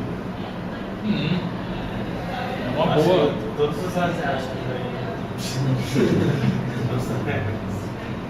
É o seguinte, todas. O que acontece aqui, tá? Esse é um tipo de rede neural, né, que usa Deep Learning. É uma tecnologia relativamente recente, de 2016, onde você põe duas redes trabalhando juntas, uma tentando enganar a outra, tá? No caso aqui, a rede criadora, ela tenta criar fotos de pessoas e ela submete essas fotos a uma rede que é a rede que sabe reconhecer fotos de celebridades. E aí a rede fala assim, eu tenho 70% de crença que isso aqui é uma celebridade, ok? E essa rede de cá, então, à medida que ela tem acesso à resposta dessa, ela vai alterando a imagem até uma hora que essa de cá fala, nossa, é uma celebridade. E aí ela cria fotos de gente que nunca existiu. Tem um outro modelo que você fala assim, eu quero um pássaro de cabeça vermelha e peito azul. E aí ele gera a imagem de um pássaro de cabeça vermelha e de peito azul que nunca existiu numa floresta sentadinho num galho. Tá? Ok? Bom, esse aqui é outro dado interessante, né? Aqui a gente está falando de margem de lucro, tá? O quanto a margem de lucro das empresas são afetadas pelo uso ou não de inteligência artificial. Então a gente consegue notar que em vários segmentos de mercado, as empresas que estão usando a inteligência artificial para potencializar os seus negócios estão percebendo melhores margens de lucro, ok? Isso o que nos indica? Que as empresas vão usar cada vez mais a inteligência artificial, porque se isso melhora a margem de lucro, o cara vai usar, certo? O empresário não é bandido, mas o empresário gosta de dinheiro, por isso que ele abriu uma empresa, né? Ok? Se não fosse para ganhar dinheiro, a gente abriu uma ONG. Depende, tem político que abre o ONG para ganhar dinheiro. Exatamente. Não, mas aí eu estou falando conceitualmente. Você está falando do cara que quer trabalhar. Certo? Ou assim, eu quero trabalhar com filantropia, tem um monte de lugares onde a gente pode fazer. Agora, a gente vive no mundo capitalista. No mundo capitalista, as empresas existem para gerar riqueza. Ok? Então, se algo torna a operação da empresa mais eficiente e melhora a margem de lucro, você pode ter certeza que em algum momento ela vai ser adotada. Aí depois vem as discussões éticas, né, de emprego, não sei o que, mas esse é o primeiro ponto, tá? E aí acontecem coisas assim, o céu do eBay, se você não tem inteligência artificial na sua estratégia, você vai morrer nos próximos anos. Então, se a tua empresa não estiver olhando para a inteligência artificial, você pode ter certeza que ela não vai sobreviver. Ok? Porque o teu concorrente vai fazer isso. Bom, olha que outro dado interessante. Aí são as patentes, né? Quem é o principal gerador de patentes em algoritmos de machine learning? Estados Unidos. O segundo maior? China. Porque esses caras há 20, 30 anos atrás descobriram que investir em educação dá resultado, né? E aí eles começaram a pegar os melhores cérebros e mandar para fazer curso nas melhores faculdades do mundo, com o compromisso que esses caras voltassem e reproduzissem o conhecimento lá dentro do país, tá? Aí depois Japão, a Europa como um todo 7,5%, Coreia do Sul, Canadá, que tem um monte de gente muito boa lá. Vocês estão vendo o Brasil aí? Pois é. Tenso, né? Mas, se a gente não começar a pensar, e por isso que eu quis vir aqui, inclusive, para bater esse papo com vocês, né, Bruno? Essa iniciativa de vocês é fantástica. Vão fundo nisso, tá? Legal? Porque IA é um mundo totalmente diferente, mas ele é muito importante no futuro dos negócios. E se vocês se prepararem bem em relação a tudo isso, vocês vão ter uma vantagem competitiva absurda em relação aos seus pares. Ok? Hoje, existem no mundo por volta de 2.000 profissionais que podem ser contratados para um universo de 7 bilhões de pessoas. A carência de profissionais para trabalhar com IA é uma coisa assim, sem precedentes. Mais um detalhe importante, tá? Apesar da China ter só 13% das patentes, ela já há alguns anos ultrapassou os Estados Unidos na quantidade de papers que são gerados falando de inteligência artificial. Ao ponto, esse aqui é um estudo que foi feito ainda no governo do Obama pelo Departamento de Defesa americano. E olha que interessante que ele falou, ó. Os progressos futuros em inteligência artificial têm o potencial para transformar a tecnologia de segurança nacional em par, né, ou tanto quanto armas nucleares, aeronaves, computadores e biotecnologia. Ok? Então, o Departamento de Segurança, né, de Defesa americano entende que dominar a tecnologia relacionada à inteligência artificial é tão importante quanto construir bomba atômica. Aliás, eu diria para vocês o seguinte: provavelmente a próxima guerra não vai ser travada com armas convencionais, tá? É só cortar a luz. Oi? É só cortar a força, né? E você pode usar um algoritmo inteligente para fazer isso, né? E até para ele se adaptar, e se a pessoa tentar usar um outro caminho, você vai lá e... né? Bom, então falando de IA, e eu já falei muito, né? IA é a nossa capacidade de ter softwares que simulam a capacidade humana de resolver problemas, tá? Por enquanto, simulam. O que a gente tem aí? Processamento de linguagem natural, visão computacional e audição computacional, né? Capacidade de resposta tal qual um ser humano fazia, sistemas de decisão e machine learning. Você vê que machine learning é só um pedaço daqui, né? Dentro de IA a gente tem uma vasta fauna e flora de algoritmos aí que a gente pode usar, tá? Tem um outro slide, nem estou com ele aqui, mas, por exemplo, a gente tem computação evolutiva, que é uma linha de análise aí que não tem nada a ver com rede neural, mas é IA também, ok? Enfim, o que nos interessa especificamente nesse momento é esse pedaço aqui, tá? Então, a tecnologia que foi realmente disruptiva nisso tudo foi Deep Learning, que começou em 2006. Se a gente for pensar, o primeiro trabalho de Deep Learning pesado foi em 2006, a gente está em 2018, é de 12 anos. 12 anos em pesquisa científica, não é nada, né? Oi? Deep Learning são redes neurais profundas, só que bonito, né? Existe um problema com rede neural. Quando você cria uma rede neural, você vai fazendo camadas de neurônios artificiais para tomar decisão, tá? Só que nas redes neurais clássicas, você tem um problema de dimensionalidade aí, que a partir da terceira camada, você não consegue mais treinar a rede. Então você podia ter redes neurais com 3, talvez até com 4 camadas, mas não mais que isso, tá? Isso limitava fortemente a capacidade que a gente tinha de usar o neurônio artificial para a tomada de decisão, né?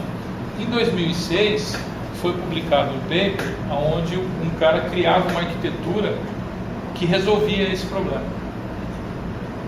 Então você passou a ter redes neurais com centenas de camadas, né? E aí foi muito legal, porque se a gente pensar naquele slide lá dos 30%, sabe aquela história de reconhecer o cachorro e o bolinho? Você vê que de uma vez o negócio andou, né? Porque até, acho que era 2005, estava lá, né? 2007, alguma coisa assim, 2010, enfim. Os algoritmos que a gente usava, eles eram baseados em técnicas clássicas de machine learning, tá? Para poder fazer a análise. Assim, a mais fantástica que tinha era Support Vector Machine, da SVM. E quando o cara que montou a primeira rede neural profunda, né, que ele utilizou técnicas de rede convolucional para fazer a análise das imagens, ele saiu dos 30% e foi lá para os 50 e tantos. Porque tem um campeonato, né, de reconhecimento de imagem. Então esse cara, ele lançou o paper dele, foi lá e provou que ele conseguia atingir uma taxa acima de 50% de acerto. Isso aí foi um furor no mundo acadêmico. O cara falou, pô, que porra é essa que esse cara fez? Né? E aí a rede neural voltou a ter significado. Mas a técnica por trás disso são redes assim com um monte de camadas. E ela é chamada de Deep Learning por causa disso, tá? Porque você tem uma rede que tem profundidade, né? Por causa da quantidade de camadas. Legal? O modelo matemático por trás disso é um pouco pesado, né? Mas a técnica em si é relativamente simples, tá? Ok? Se vocês quiserem, eu venho aqui, eu dou uma explicada sobre como é que funcionam essas coisas, né?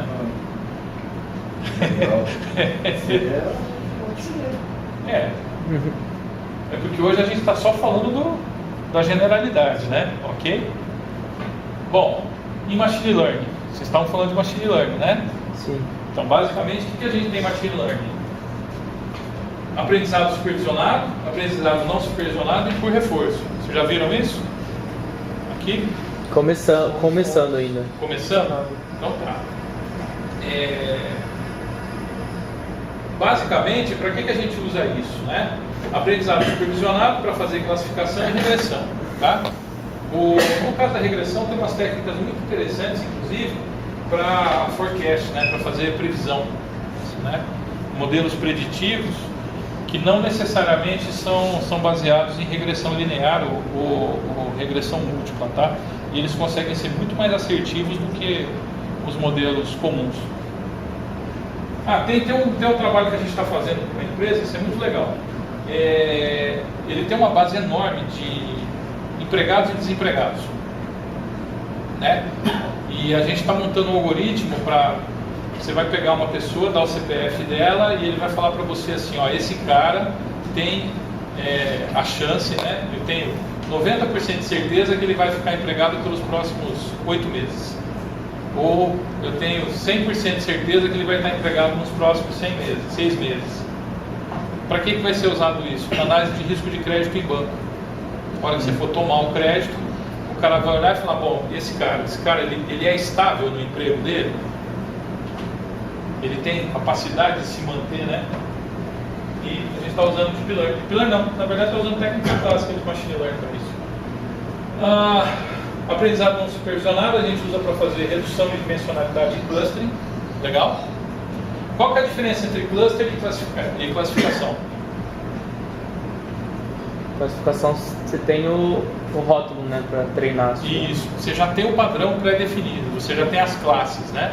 O clustering não.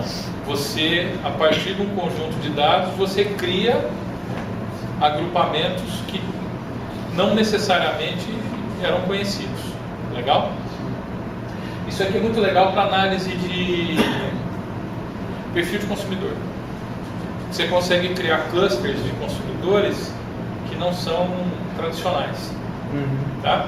Então, por exemplo, eu vi um trabalho que foi feito com consumo de cartão de crédito com esse tipo de técnica, e aí eles descobriram, por exemplo, que existia um cluster de gente que só usava o cartão de crédito para abastecer em posto de gasolina, outro cluster de gente que só usava para viajar, e tinha o que eles chamaram de vida louca, que é o cara que só gastava em bar de motoqueiro e peça de moto. Sabe o tiozão que tem uma Harley Davidson, né? Bom, e Reinforcement Learning, basicamente a gente simula aquele treinamento por reforço, né? Como é que chama a técnica lá de Pavlov? Forçamento operante. Condicionamento clássico. Condicionamento, ok? Então você condiciona a rede, basicamente usando um algoritmo de premiação e punição. Legal? Oi? Tentativa e erro. Mas não é só tentativa e erro, né? Você penaliza a rede quando ela erra e premia ela quando ela acerta. O problema é que se a base tua de premiação, né, e de punição estiver errada, a rede vai aprender tudo errado. Para quem tiver curiosidade, quiser brincar com o mundo IBM, dentro lá do Bluemix, né, que agora chama IBM Cloud, a gente tem essas APIs aqui, todas elas são gratuitas, vocês podem usar para criar suas soluções de inteligência artificial, tá? Tem as suas limitações, óbvio, a quantidade de coisas que você pode usar, mas você faz a sua conta lá e começa a usar, tá ok? Onde todo mundo começa é naquele cara lá de cima, que agora nem chama mais Conversation, tá? É o IBM Assistant, para criar chatbot. Você consegue criar um chatbot aí com alguns minutos de prática, tá? Mas tem APIs muito interessantes, por exemplo, essa daqui, ó. Essa daqui, se você der um texto com até 1000 palavras de uma pessoa, ele traça o perfil psicológico da pessoa. Tá? Então, se a pessoa é mais agressiva, menos agressiva, se ela é mais expansiva ou não, e traça também perfis de consumo. Tá certo que isso aqui está adaptado para o mercado americano, tá? Mas já é um norte e a gente sabe que isso vai acontecer ao longo do tempo, cada vez mais vai ter esse tipo de coisa. Esse Tone Analyzer aqui também é muito legal. Ele analisa o sentimento que está numa frase ou numa conversa. Só que o sentimento, normalmente esses caras que fazem análise de sentimento, ele fala assim, positivo, negativo ou neutro, né? Esse aqui não, ele te dá a taxa de agressividade, a taxa de tristeza, a taxa de alegria que tem naquela frase. Nós vamos basear em quê? Baseado nas palavras e no jeito que as palavras estão organizadas no texto. E aí é onde entra a história do Deep Learning com um grande volume de dados.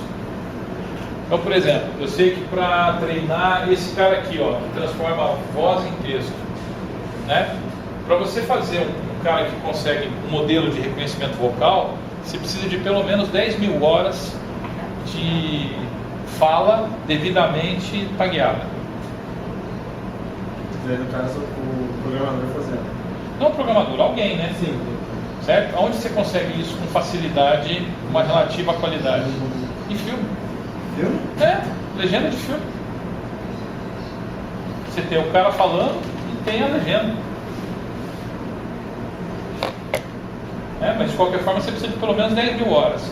Agora, você pega um Google da vida, um Facebook, etc. Os caras têm milhares e milhares e milhares de horas desses modelos. Então, por isso que o Google hoje ele reconhece com muita qualidade de voz. Tá quase perfeito eles falam da Speech Recognition do Google. Isso, exatamente. Né? Tá de 10 a 0 da IBM, tá?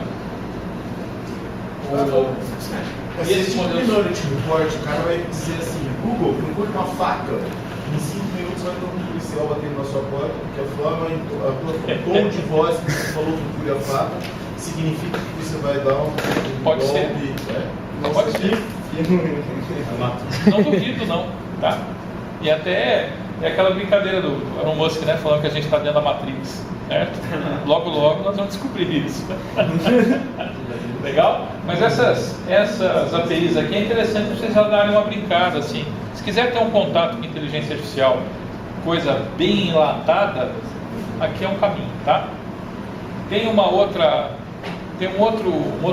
plataforma da IBM que chama-se DSX. Ele mudou de nome recentemente, mas se vocês procurarem o DSX, aí já é para cientista de dados, para usar Jupyter Notebook, etc. Você pode subir até 2 GB de dados para fazer análise. E tem um outro que é o Watson Analytics, se eu não me engano. Que aí é uma plataforma de análise de dados para pequenas e médias empresas. Bom. Aí chegamos na questão da empregabilidade, né? Ok? Quem são os empregos que vão existir no futuro? Aqueles que não poderão ser feitos por uma IA. Basicamente, no atual estágio que a gente está da inteligência artificial, tarefas mecânicas repetitivas vão ser substituídas por robôs, sejam robôs de software, seja um robozinho com IA, seja robô mesmo, tá? O conceito que a gente tem de autômato, né? Ok? E aqueles empregos, aquelas atividades onde o grau de especialização é muito alto, também tendem a ser substituídos por uma inteligência artificial, ok? Porque você afunilou tanto o campo de conhecimento que eu consigo empacotar isso dentro de uma IA. Legal? Mas de qualquer forma, o que acontece, né? Ó, a IA, ela vai atuar aqui nesse campo, tá? Dado empírico e análise matemática gerando conhecimento. O ser humano, ele vai atuar fortemente, né, em experiências e sensibilidade. Ok? Por isso, foi feito um estudo onde o pessoal avaliou qual que é a taxa a probabilidade de algumas profissões desaparecerem, né? Olha que legal. Deixa eu ver se aqui o apontador. Aqui tem menos probabilidade de desaparecer, são os terapeutas recreacionais. Olha que coisa bonita, né? O cara que trabalha com coisas lúdicas, né? Ok? Por quê? Isso aqui é relacionamento humano no seu ápice. Em compensação, ó aqui, ó, operador de telemarketing. A chance dele desaparecer numa escala de 1 a 0 é 0,99. Ou seja, a gente tem 99% de certeza que num breve espaço de tempo o operador de telemarketing vai desaparecer. Assim como contadores e auditores, vendedores, escritores de coisas técnicas, por exemplo, bula de remédio, tá? Já tem um algoritmo que escreve artigo científico. Real estate é corretor de imóvel, tá? Ok? Processamento de texto e digitadores, e aí as profissões vão diminuindo, tá? Oi? O agrônomo não está aí, ainda bem. O agrônomo não, sabe por quê? O agrônomo administrador, agrônomo, né, e o cara de engenharia de produção são 3 profissões que o espectro dela é muito amplo, né? Então o cara pode atuar em vários segmentos, ok? Mas um segmento específico da agronomia, você pode ter certeza que vários deles vão desaparecer. No telemarketing, por exemplo, a Vivo mesmo, fazia muito tempo que não precisava ligar para eles a respeito de algum crédito. Só liguei porque estava de noite e tudo mais, né? A respeito do plano. A mudança que eu notei do atendimento que você tinha antes, que era tipo, a voz mesmo, o atendimento que você tinha, se tornou muito mais humano, entendeu? Muito mais próximo, uma coisa que deixa mais, tipo, mais fácil de atender, mas não tem aquela demora que tinha antigamente. isso aí deve... Que os atores aparecem Aqui, mas até que está por baixo, né? 37% de chance, tá? Mas de qualquer forma, logo a gente vai ter o algoritmo atuando. Tem um filme que saiu agora do Van Gogh, que fala do Van Gogh, assim, puta, como é que chama aquele filme, gente? Enfim, ele não tem a ver com substituir o ator, tá? Mas toda a geração da imagem do filme foi feita por IA, para dar aquele efeito do Van Gogh pintando. O filme inteiro é como se fosse um grande quadro do Van Gogh. E o que fez isso foi uma IA. Aliás, tem uma IA que você passa para ela imagens do quadro, né, do artista, algumas imagens dos quadros, e ela aprende o estilo do cara. Aí você pega uma foto de uma pessoa e ele transforma a foto para ficar com o estilo daquele artista. Isso aí de telemarketing que ele estava falando de substituição, eu tenho um parente que ele é o ouvidor nacional da Yamaha, e é o chefe lá. Ele estava substituindo a parte da ouvidoria de ter que ligar pelo Facebook mesmo. Ok. Você falava no Facebook, o cara já processava e já mandava por tudo lá mesmo. Eu estou com um trabalho para uma universidade que o pessoal quer substituir o atendimento do EAD, né? Mas por enquanto a parte de dúvida, como é que eu peço a segunda via de prova, sabe aquelas coisas, né? Hoje o atendimento é telefônico, a gente está montando o esquema para ser feito por um chatbot com atendimento por voz.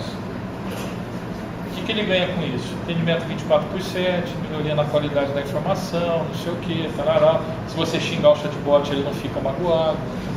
Porque é triste, cara. Beleza? Mas isso aqui, ó, vocês podem escrever, tá? Essa profissão aqui já morreu. Ela só não está fedendo ainda. Se alguém aqui trabalha em call center, eu aconselho fortemente a imprimir o currículo e buscar emprego em outro lugar. Se alguém que trabalha em call center, ainda bem que está aqui, entendeu? Mas assim, já tem muito software para substituir o operador de telemarketing, tá? E cada vez vai ter mais. Bom, quais são então as habilidades que a gente acredita que vão ser necessárias, né? Que vão garantir a nossa empregabilidade no futuro? Capacidade de solução de problemas complexos, pensamento crítico, criatividade, gestão de pessoas, saber trabalhar com pessoas, tá? Saber coordenar outras pessoas, inteligência emocional, julgamento e decisão, orientação a serviços, negociação e flexibilidade cognitiva, tá? Se você olhar para esse quadro aqui, não tem nenhum hard skill, né? O cara tem que ser PhD em matemática. Não, entendeu? Todas essas características são características de relacionamento interpessoal, principalmente. O meu orientador, ele sempre fala o número 1 ali, ó. Ele fala que você tem que ser capaz de resolver problemas. Se quando você tem a capacidade de resolver problemas, aí você... E ele é físico, né? E ele fala assim, ele até fala, gente, não estou falando de problema matemático. Você tem que saber resolver problema de pessoas. Porque quando você está apto a resolver problemas, você vai ganhar dinheiro. Sim. E vou te falar uma outra coisa, tá? Mesmo com toda essa revolução aí, para o bom profissional nunca vai faltar trabalho. Ok? O cara que... Porque tudo isso, os mercados, eles não desaparecem, eles se restringem, se reduzem, tá? Ok? Né? Bom, enfim, a última dica para vocês pensem sempre nisso, tá? A idade da pedra não acabou porque acabou a pedra. Ela acabou porque a gente inventou algo melhor. Nós estamos exatamente no momento que coisas novas e muito interessantes estão sendo criadas. Cabe a nós mesmos, quer dizer, continuar tentando fazer machado de pedra ou vamos fazer machado de metal. Legal? Se a gente vai participar desse movimento de forma positiva e angariando resultados com isso, a decisão é nossa. Tá bom? É isso.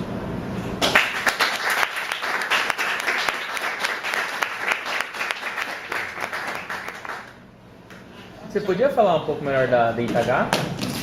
Posso. Tem uma apresentação, mas não vou olhar de vocês, não. Não. Só um briefing, né? A DataH é uma empresa que Ela é uma das empresas do grupo Eures. A Eures é uma empresa que está aqui em Ribeirão Preto há 20 anos, tá? Mas a DataGuard ela tem 3 anos. Ela é uma startup com foco especificamente em criação de soluções de inteligência artificial, tá? Então, o nosso foco é sempre resolver problemas aonde a inteligência artificial se aplique, tá? Por isso que a gente está mexendo com mamografia, carro autônomo, né? Tem iniciativas de análise para segurança patrimonial, de perímetro.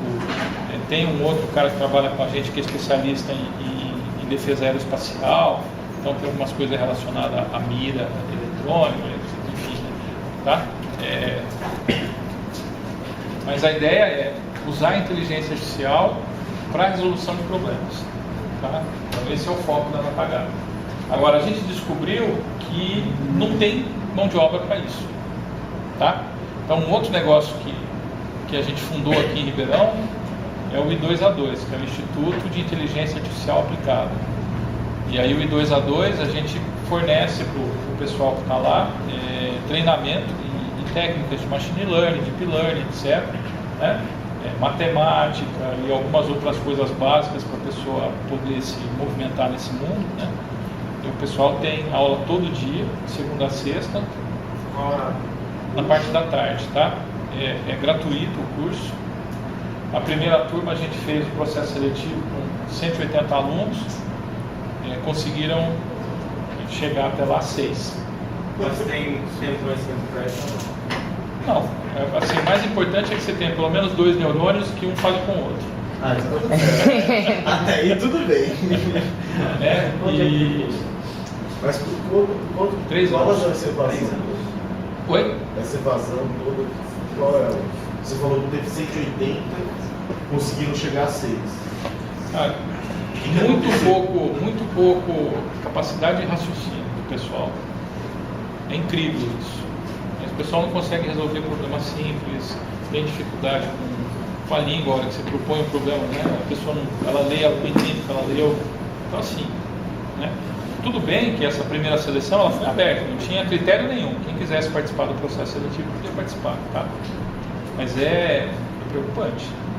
Realmente O seu processo seletivo era tipo uma prova que você fazia? Não, foi feito análise de currículo, entrevista e um trabalho que a pessoa tinha que entregar. O problema da língua foi esse do trabalho? Também, né? E durante esse tempo, esse trabalho lá com o pessoal do 2A2, a gente coloca a teoria, mas assim, a gente sempre tenta trazer um problema prático relacionado àquela teoria que está sendo colocada, tá? Então a gente está testando um modelo de problem-based learning, tá? Que é aprendizado baseado em problema, ok? E esses problemas eles são seletivos. Então o cara que não conseguir resolver o problema está fora. Simples assim. Tá? Então é pauleira. Eu dou aula, né? Na faculdade de ensino superior. E realmente isso é muito importante, porque as pessoas têm dificuldade de entender informações simples do tipo, faça isso e realize isso. Exatamente. E eu vi um trabalho outro dia de alguém muito preocupado com essa situação, porque a capacidade de comunicação oral e escrita tem